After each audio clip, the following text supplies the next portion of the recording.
Good evening. And welcome to those in-house and welcome to those in your own house online if you're joining us online. This is a Q&A session with the Vision 2030 team.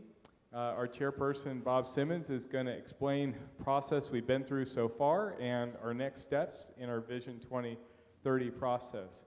So this is a work of the Holy Spirit in our community of faith, and our principle for this has been to have holy conversations.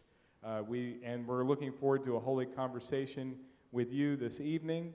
And if you are online and you can, I will try to take a look at the Facebook chat and bring in some of your questions if you do have them and you're online live with us this evening. So that way we can include those who are online as well. So let us begin with a word of prayer as we begin this conversation together. Almighty God, we give you thanks and praise that we could gather as you've called us by your Spirit to discern your preferred future for our church. We've listened to each other, we've come to this place and this process, and we know we have more to go. I'm grateful for those who've gathered both in person and online.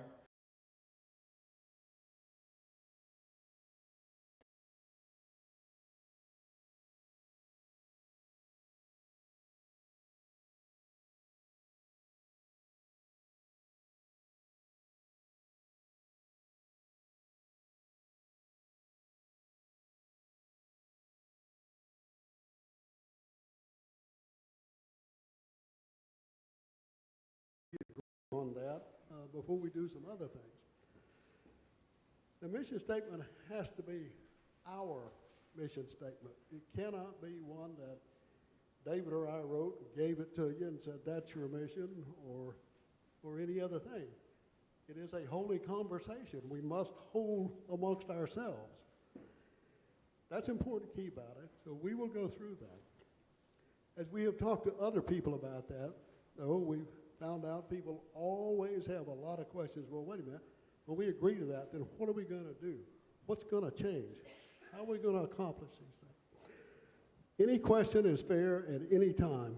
While I'm up here, we will try to get to some of those other questions and answer those for you. In the meantime, though, if you would look at the screens, flip the page for me, Jonathan. Whoa, I wasn't expecting. There we go. We often get asked, why do we need a strategic plan? Get asked, well, why are we doing this at all? I think it's worth reviewing a couple of things. As we look at those, I believe you'll understand why we're doing that. Next page, Jonathan. Go ahead to the next one. I know that's hard to read. I got it from another place, but let me tell you what's up there. Those are places where society has changed drastically in the last few years, but including mine and your lifetime.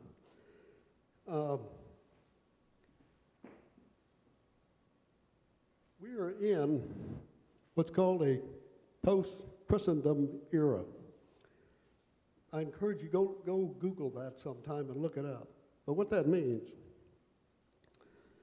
as history has gone by, about every 500 years, churches undergo a major change.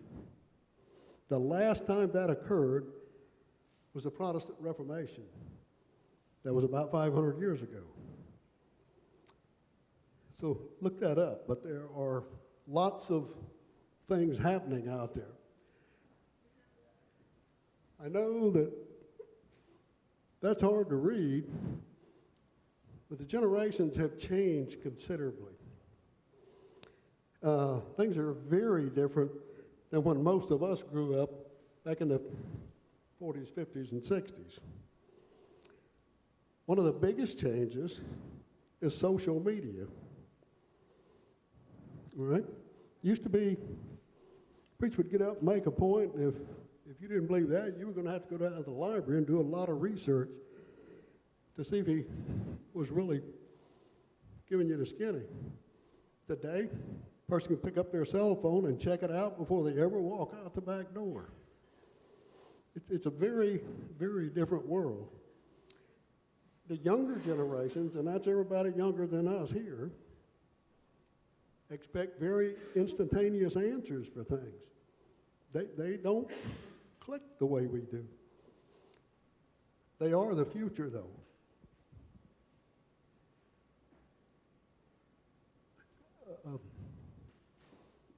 Okay, I talked about social media.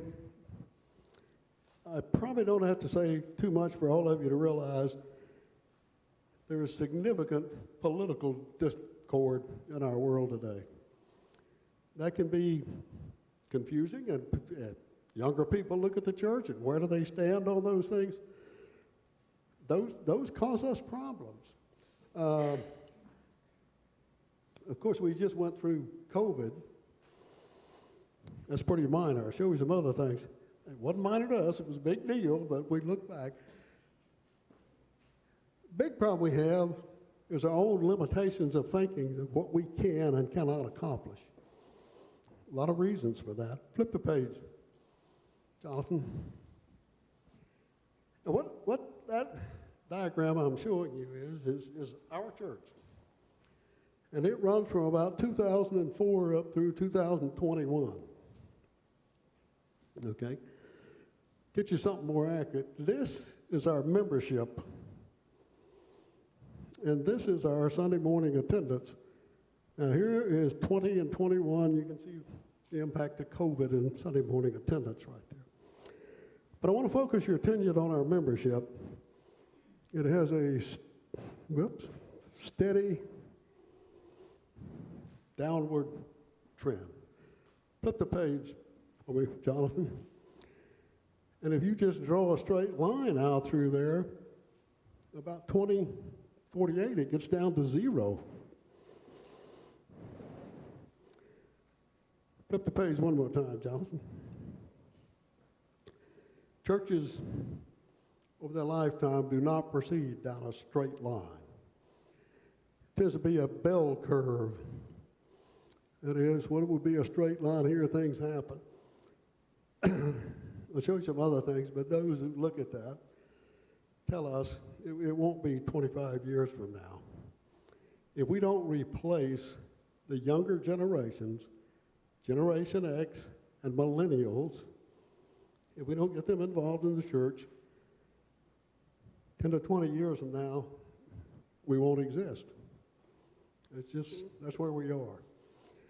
Now, I show you all that, not to scare you, but that's why we said it's time for a better plan. Flip the page for me, Jonathan.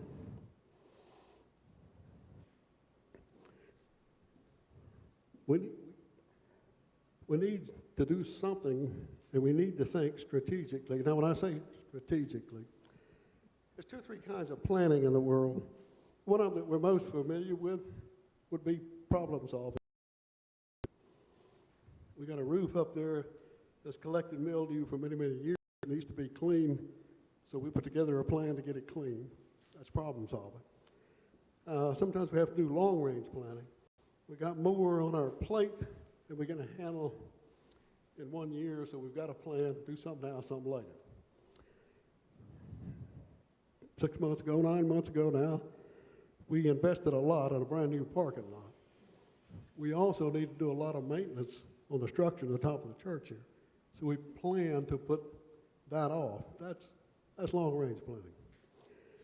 Strategic planning is very different. It's not like either of those. It has to be a conversation that we all have with each other. And any other method simply won't work. So that's why we've got you together. When I look at those kinds of things, if I ask a question, why do we do what we do here at church? You know, what's the reason for that? I remember an occasion, this was probably 35 years ago, I got a jury summons. This was in Wichita, Kansas, Sedgwick County Courthouse. So I went down, we got there, some of you have been through that,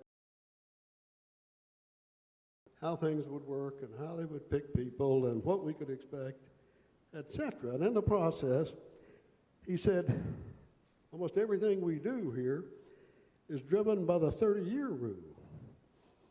Okay, well, then he went on in a minute. Somebody says, Your Honor, what is the 30-year rule? And the judge said, that's the way we've done it for the last 30 years. Therefore, that's the way we're going to do it for the next 30 years. Now, I ask you, is that why we're doing what we're doing here? Or is there something else that drives us? I suspicion it's something else. But I also suspicion if I tried to pin somebody down and ask them what it was, it would take a while. That's what strategic planning is all about. Why are we doing what we're doing? Flip the page for us, John. Okay, we have gone to several resources, particularly the one I'm looking at in the middle, and the title of that book is Holy Conversations. It's written by a gentleman by the name of Rendell and Alice Mann. They work for the Allbane Society in Allbane. They wrote that book back in 2003, I think. Since then, Duke University has purchased the Allbane Society, but they're still around and they're in that business. We have actually hired a consultant to help us. He works with people that are kind of retired of that group. But that book is considered pretty much the gold standard on congregations doing strategic planning. A couple of others that we've looked at. Some of you may know who Jim Harnish is. Jim is a retired Methodist minister in the Florida Annual Conference.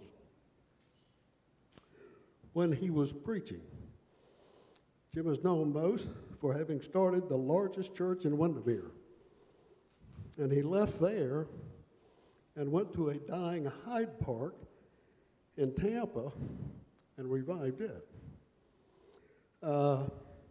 David has some contact. We've been very fortunate to get help from Jim as we've gone by. Jim wrote a book about his experience at Hyde Park and how they did that. But the first thing they did is agree on what their mission was. And that's how Hyde Park started the road. Okay. One other book that I reference often by Will Willimon. Will Willimon was a college professor at Duke University. He got elected bishop. He spent can't remember where it was, 8 or 12 years as a bishop. Then he retired and went back to teaching. But he's written that book. I hope you'll look at the titles of those. Will Willimon says, don't look back. We have to look at the future. If you look at Jim Harnish's book, he said, all you got to do is die. Now, they both mean the same thing. Jim meant we got to give up the old. All right? Flip the page. Okay, if you'll take that sheet of paper we passed out, because I know you cannot read this thing. But that's important. That's the process that we've been following to find a path forward. If you look at that, this is a selection process. This is a whole lot of homework. This is go analyze the church. What are our strong points? What are our weak points? Our environment around the church. What are the opportunities out there? What are the threats to us that are out there? Okay? Lots of other stuff we did in there. Jesse, you've been with us since day one. When we went through that process, that was long and tedious, right? Not a lot of fun, but very important for us to do that. I often tell people I felt like I was going to college again, you know? You didn't really do anything. You just kept studying about it. But turns out that's absolutely crucial to us. Part of what's in there is demographics from our neighborhood. One of the big dilemmas is, well, exactly what is our piece of the pie? And I'll tell you right now, I don't know how to draw a perfect boundary around that, all right? As best you try, you'll always wind up fencing out more than you fenced in.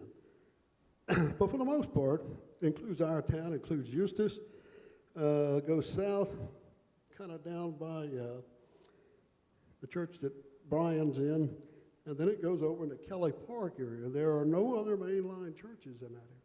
So it includes that part, and then goes back up to Black Bear, and then comes across Eustis. That's the area that we collected metrics from. All right? Now, whether that was a perfect area or not, I don't know. I suspicion it was pretty accurate, though, because most places around. A couple of things came out of that. Two that just stand out. Most people out there, when they look at the church, their number one thing is the church is far too judgmental. That's the prevailing attitude in our neighborhood. Number two, churches don't do anything but talk about collect money. I simply tell you that, say that's the environment we're in. All right? Within the church, I'll show you some things in a minute. We have a lot going for us. Flip the page for me. Oh, wait a minute, hang on a minute, back up. If you look on that diagram, we're right here. Before we go to other things, we've got to agree, what is our mission? Now, after that, it uses the word vision, but then these are things, tracks that we want to follow, call them whatever you like, strategies for solutions to where we're at. We're just fixing to start that.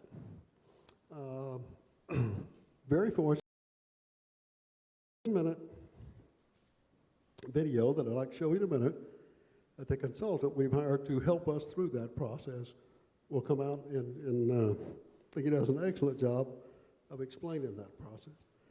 Okay? Once we finish that, we will then take that back to the church council and lean on the church council to implement those. That's the process we're following, all right? Now, flip the page now for me, Jonathan. Okay, the task, what's out there in recovering and moving forward? Flip the page again, Jonathan. The hard part. We have to make some significant changes, okay? As human beings, we do not like to do that. And the older we get, the less we like to do that. And look around you. Most of us are, that's the way it is, right? We're here. Now, before anybody, and yes, we're going to have to make some changes. There's some things we absolutely are not going to change. We're not going to change pastoral care. We're not going to change the worship services that you're so used to. We're not going to change the small groups that you're a part of and you connect with people. Those are going to stay. What we have to change is our communication. How do we communicate with millennials and Generation X? That's not easy. I suspicion a lot of us are going to learn a lot more about computers and social media and all those things. But if we're going to connect with them, those are things we have to learn and know how to do. Right? Flip the page again for me. Friends, we have got an enormous amount that's going our way. And if you look at that, this church started in 1880. Since that time, we thought COVID was something. They went through the flu pandemic of 1819. COVID was bad. That flu was a disaster, but they survived and grew. They went through World War I. They went through the Depression and World War II. You guys see where Janet's sitting back there? If you go look on the back side of the pew, right behind where Janet's sitting, there's a plaque where the pews you're sitting in were dedicated in July of 1943. This building was built and the pews came in. That was in the war. How long does it take to plan to build a church? 4, 5, 6 years? In the middle of the Depression, the fathers stepped up and built the building we're in. Away. Since then, I put the civil rights here. I should have also listed Vietnam on there, I guess. Most of you remember just how turbulent that era was, right? Our heritage is they came through that. They found a way. Even when 9/11 and COVID came along, we come from pretty resilient stock. They did it. Our facilities here, we're really fortunate. We've got extremely nice facilities, very centrally located. We don't have any mortgage on it. That is not to say we don't have some financial challenges, and yeah, the upkeep on it is more. I never thought about these facilities that much, but I like the place. But it really hit me with Sandy Lazarus. Most of you know Sandy. Sandy said when she and her husband moved here, they'd always been in a Presbyterian church. Sunday morning came, they were driving down to the Presbyterian church, but they drove by and saw the place and said, that looks like a nice place. Let's go try that. And she's been here ever since. Flip the page, Jonathan.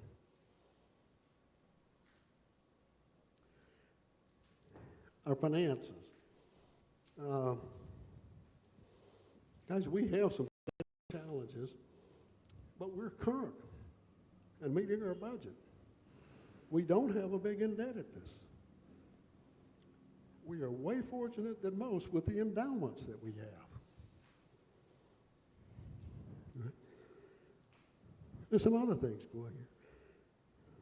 The worship services that we have. Lake cares. We all picked up sacks this morning. You've been here when we do that. Is this church into our community and Lake cares? You betcha we are. It's going to be a vital part of our path forward. Our youth program, believe it or not, is one of the largest in the entire Florida Conference. And I'm talking churches the size of Hyde Park and First Methodist Miami, and we've got a lot going for us. Small groups are terribly important. They're going to say, I listed the women of faith in there because I think, to me, it's a very special small group. I remember a couple years ago, we were working on the stewardship campaign. Like so many things we do around here, we mailed out a mailing. It's almost 500 of them. Did you ever think about who stuffs all those envelopes? It's our women. They're the ones. Marty, you guys went down and held a supper for the teachers down at the school, right? Major asset. I talked about small groups. The thrift store. I've been down there. we borrowed $25,000. We've already paid that off. Everything the thrift store does is dedicated to missions. In the last few years, we paid a lot of the missions that were in our portion. I can tell you, everybody working at the thrift store wants it to be that way. If you ask them, they say, well, we'd like a lot more local missions. Okay? Permit my indulgence. Let me tell you one thrift story. happened yesterday. Actually started about 18 months ago. This lady came into the thrift store and she said, "Do you all have any suitcases?" Well, I don't know. Come on, we'll look around. Well, we got to talking to the lady. The lady's name is Gina Conway. As we visited with Gina, she told us she was looking for suitcases because her job is a guardian ad litem. What that means is she works for the Florida Fifth Circuit Judicial Court. And Gina's job, when the court finds it necessary to remove a child from the environment they're in, it's Gina's job to help that child transition into foster care. And she was looking for a suitcase because most of these kids show up, everything they own is in a plastic garbage sack. Right? A lot of the people we work with, they like it, they party, but they saw this. "Gina, we're in the missions business. You need a suitcase? We got one. You can have it." And so we've kept up with Gina. Yesterday was a real day. Over the last couple of weeks, for whatever reason, we collected almost a dozen suitcases. We usually got 3 or 4 when she stops by. And these were kind of unique.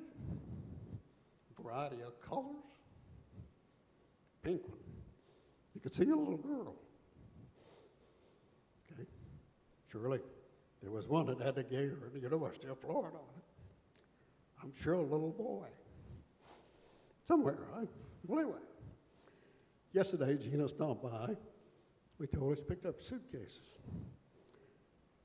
And even while Gina was picking these up, she was explaining to us, you cannot imagine the difference that it makes to a child to have something, a claim, of their own achieved.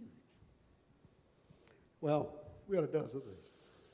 So I undid the change, we pulled Gina in, and we started loading her car up with suitcases. And she's telling stories the whole time. When Gina left, I went over and undid the change, let her drive her car out. When she got up by me, she stopped. She rolled down the window, looked at me, she said, "I feel like Santa Claus." Made every I've ever spent down there working. Yes, that's valuable to us. Friends, this is not going to be easy, a lot of changes. We have a huge amount working for us. Okay? Flip the page, Jonathan.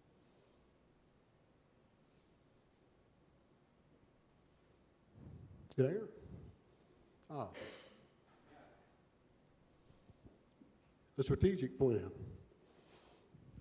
We have to start, very last verses, 28th chapter of Matthew, very end of Matthew.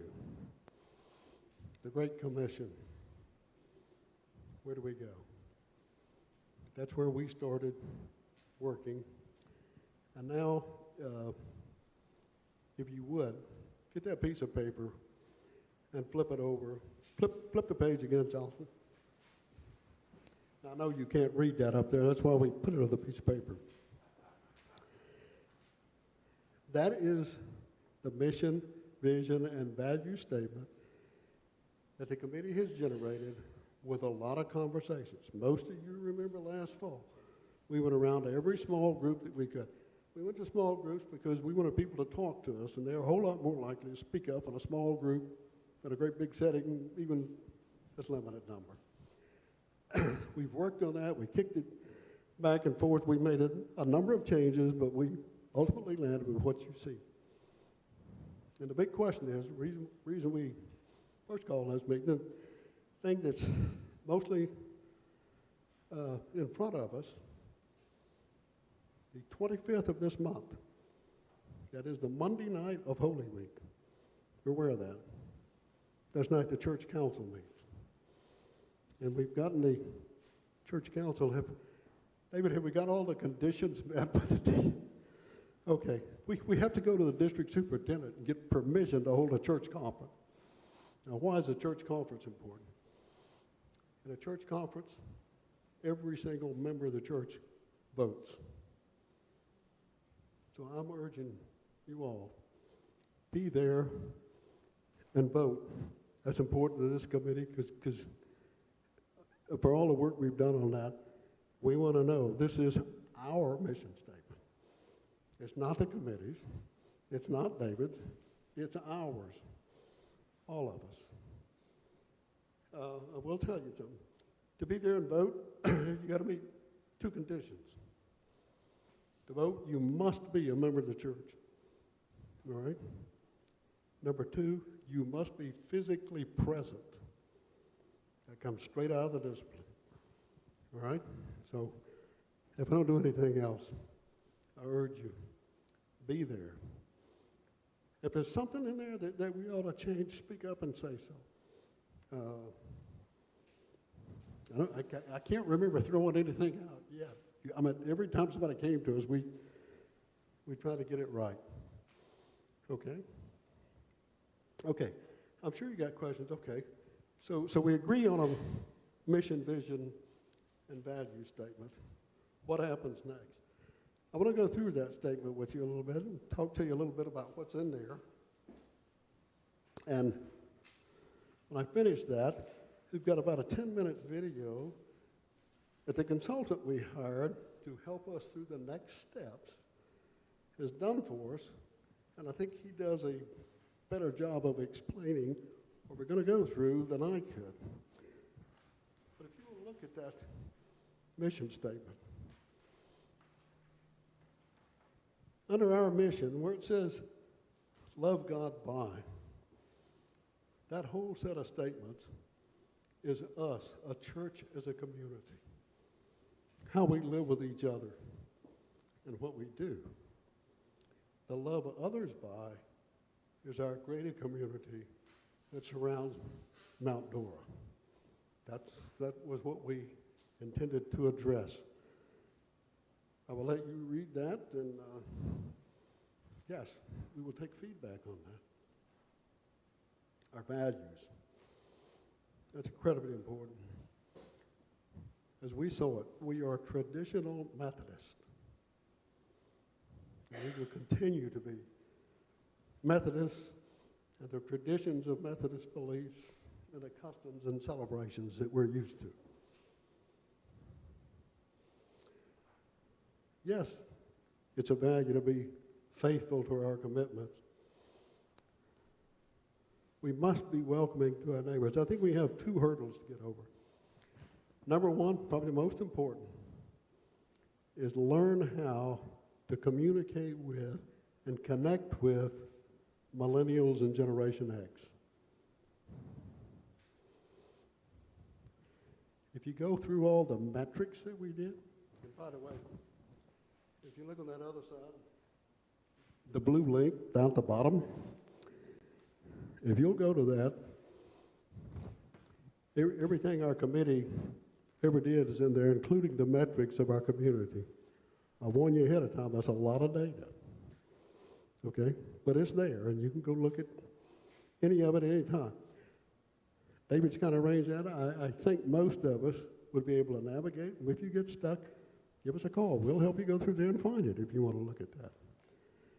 All right? I want to go back to our values. Sure, we got to welcome our neighbors, but recognizing that everyone has something to contribute. Even the least of those is valuable to us. Paul told us in the scriptures, we all have different talents, but every one of them count. Everybody we encounter has something to bring to our faith, and recognizing that. We've decided we will over-invest in our youth. That has been a tradition of this congregation since. And we're not going to change that. Very valuable to us. Significant part of the future. And the last one, disagreeing graciously. Friends,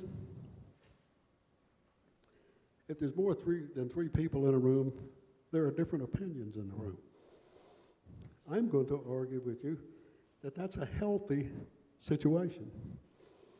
I worked in a corporation once where an individual ultimately got to be the CEO, but he had such a small group of contacts that when he got in trouble, he'd eliminated the people that would tell him. It was a disaster. So varying opinions are healthy. They're a good thing. And just because you or I may disagree on something doesn't mean you're a bad person or I'm a bad person. We just have different opinions. That's crucial. You and I, how many disasters have you and I seen because somebody is so dug in, the rest of the world is out? We'll only get there together.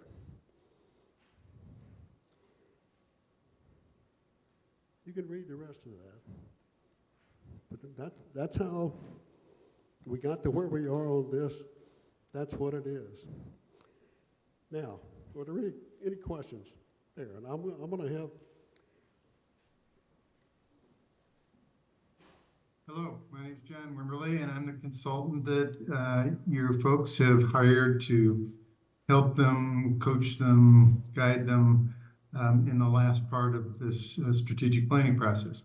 It's been a lot of fun and an honor to work with Bob, with David, with the entire team. You've got some really talented people leading this process. So phase one, it seems to me that the work of how the phase two will work is just to talk for a minute about change. I like to reassure people at this point that the things that you love are not going to change. None of us are crazy. Well, there are some people who are like change, but most of us are not crazy.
What does this is they take a look at their governance systems. Our governance systems, they're too big, they're too slow, they're built around committees instead of around teams, which are what businesses and military, nonprofits use to get stuff done. And my guess is there'll be some kind of strategy to evaluate your governance system and how that can be done better. I've worked a lot with Methodists. I spent all last year just working with Methodists in Texas and Louisiana, 3 conferences in Texas and 1 in Louisiana. And that was their most compelling issue, was we've got to get governance straight, because it's just not, we're not able to get things done in a timely manner. You'll be asked as members of the congregation, excuse me, to participate in some kind of all congregation forum so that you can suggest strategies. And we're also going to pull together small teams of people who've got skill sets, for example, in the area of communication, and say, what would you suggest that we do in the way of strategies? And so those things will, moving forward, you'll get an opportunity. This is not just going to be a small group sitting over here creating strategies. There'll be small groups creating strategies. You all will be suggesting strategies. And then the planning team ultimately has to prioritize them. But in the end, it's your elected officials on the council who will approve the strategies or disapprove, whichever they think is best. Everything we'll do, goals will be approved by the council. The plan itself will be approved by the council. And when it comes to when the council approves that plan, which by that point will have your vision statement, the documents you've been talking about, and mission statement, your values, and your goals, and your strategies, and performance measures for the strategies, and timelines for completion for the strategies. When the council approves that package, at that point, the planning committee is dismissed with great thanksgiving from all of you for the hard work they've done. And the elected officials of the congregation, the church council, take control of the process of actually implementing them. The proof of any strategic plan is in the implementation phase. And what I really insist on, and have already told your folks the reasons they hired me, is that we have to have performance measures for teams that are implementing these strategies, and we have to have timelines for completion. We can't just say, here's what we want done, go do it, and come back to us when you're done. No, here's what we want done, that's a performance measure, and we want it done in 6 months, or we want it done in a year, or we want it done in 2 years. But there's going to be a timeline.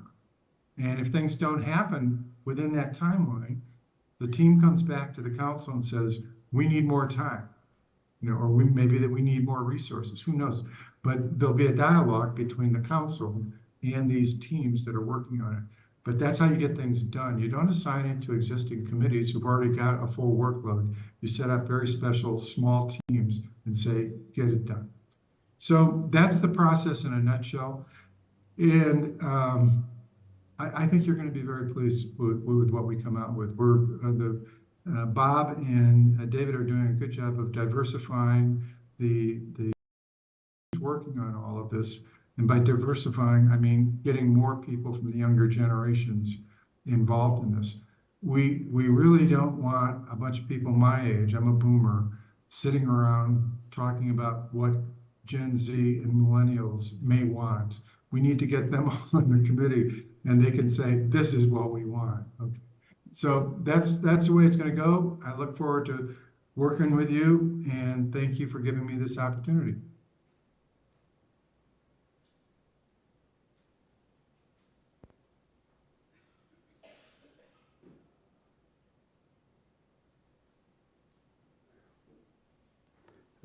Yeah, Mike's back on.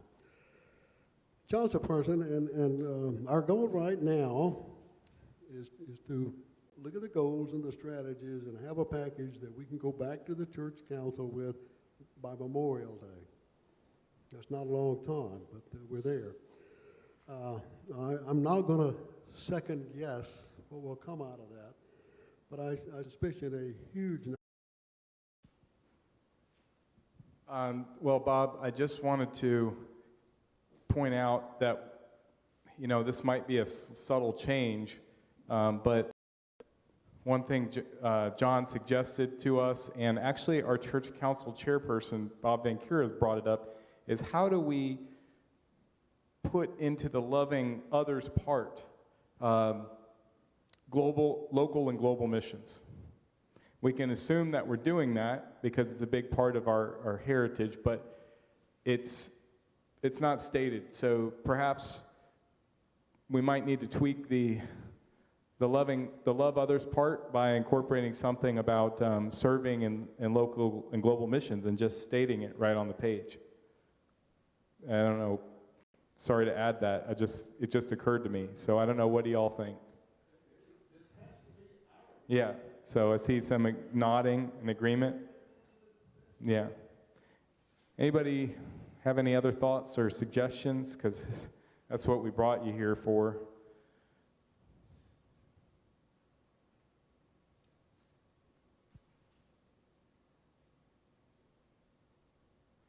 Go ahead. Sure, Don. I'm a new member. Just a question, but this first time I'm seeing this, is the execution element of this. So this is the baseline that we're establishing, the mission, the vision, and then the execution phases are to come after everything's been approved? Yes, correct. We are in a what you might call a diagnostic phase. So we spent about 12 months doing this. This is the longest phase. We had about 6 focus groups. We had close over, I would say, up to 120 people participate in those focus groups. We also had online survey. We had 97 people participate in the online survey. So we received a lot of feedback of what was important to the church. We also took a look at the mission, vision, and value statement that was adopted by the church council into draft that you see here. And so now, as you pointed to, Don, we enter a process to where we take particularly the mission part and say, how are we going to implement loving God and loving others in the community? And what will likely happen is we'll have 3 to 5 strategies in addition to the current things that we're already doing and those strategies will be focused on enhancing and improving things like, for example, infrastructure. Infrastructure would be our website even, our communications, our social media, and of course our building. One of the things we heard in the focus groups time and time again was the facility needed greater accessibility and signage and better signage. So that would be an example of strategy that will likely be pursued in the implementation phase, because we've been listening to you and having these conversations and discerning what God's preferred future is for the church. I hope that's helpful. Thank you. Yeah.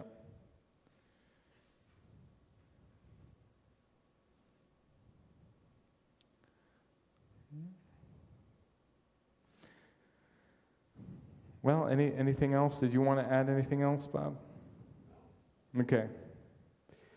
Well, I want to thank you for being here. And one thing that you may be wondering about, we are a part of a wider denomination, and there is, things in the newspaper about a general conference in 2024.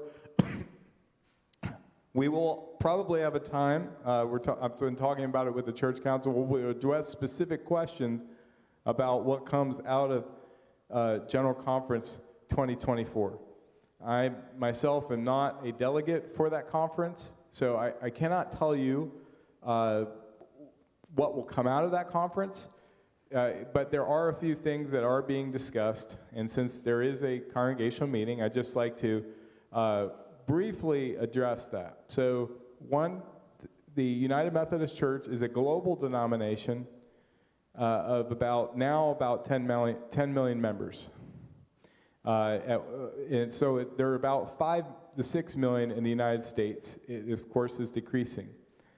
There was a major schism or group called the Global Methodist Church that was founded this last year, and about 25% of the church is disaffiliated.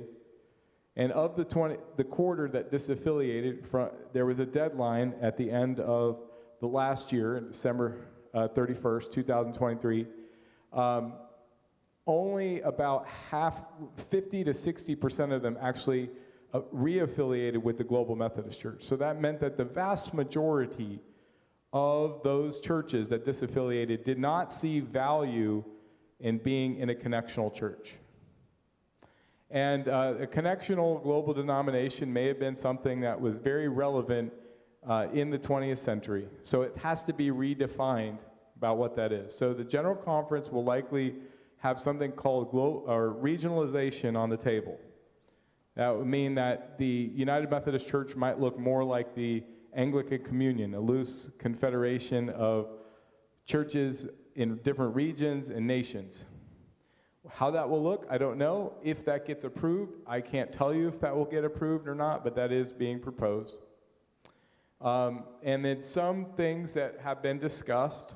The big thing that gets into the news media is about what will be the church's approach to same-sex marriage. As a national body, there is not necessarily a lot on the docket for that, but it's anticipated not to be addressed until 2028. So the question is whether the U.S. church will be more inclusive or not, and will permit local churches to decide to host same-sex weddings or not, probably won't get determined until 2028.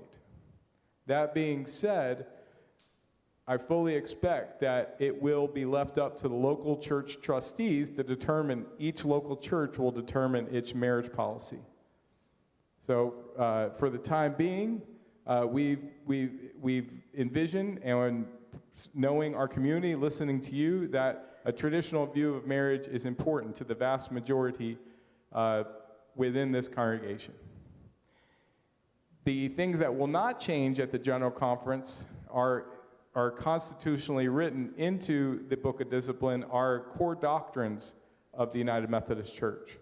And of course, we look to Scripture for our foundation, and then we also have certain traditions. There's certain documents in the Book of Discipline, like the 25 Articles of the Methodist Episcopal Church, which is Reformed denomination. These are articles that John Wesley himself adapted from the 39 articles in the Church of England, also similar to the Episcopal Church in the United States. So regionalization will be a big thing, reforming the global structure of the church. There will also be certain statements called social principles that will be discussed. So if you hear about any of this stuff, we hope to have another Q&A about this, but as I said, what we can determine, and what Bob Simmons has repeated over and over again, and I want to reiterate to you, is what we can determine, and what God has called us to do, is be the best church that we can be for Mount Dora. And my calling as a shepherd, or as an under-shepherd of the Good Shepherd, the Lord Jesus Christ, is to bring the most amount of people together as a people called Methodists in Mount Dora into a promising and hope-filled future. So that's how I've continually tried to lead through all of these changes and things that you will hear. So there's not a lot we can determine or control about the General Conference, but this statement about who we are is what defines us here and how we will reach out to the people of Mount Dora. So I hope that might be helpful if you were wondering about that. So I'd like to close with a scripture reading from Isaiah. It's in Isaiah chapter 43, verses 18 and 19. It's from the Common English Bible. It says, "Don't remember the prior things. Don't ponder ancient history.